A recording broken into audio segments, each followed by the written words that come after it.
Good day, this is MJ.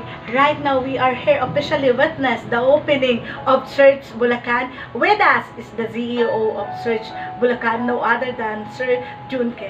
Sir, congrats. Hi, thank you. Thank you for joining us this day. So we really appreciate your presence. And alam naman natin, maraming pwede matulungan yung project natin. So it's more of a passion project rather than a profit project.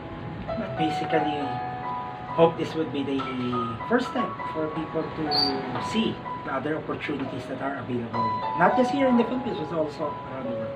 Sir, what will be the impact of Search that here in Luzon, will be the first Search virtual assistant center and training? Well, virtual assistant naman is nothing new. No? So marami naman nagtuturo niyan online, so you could choose to learn from others. However, what's the difference is that iba pa rin kasi pag yung teacher mo nasa likod mo, hinahawakan mo ganyan, ito yung gagawin mo, ganun. Something that you can never do online.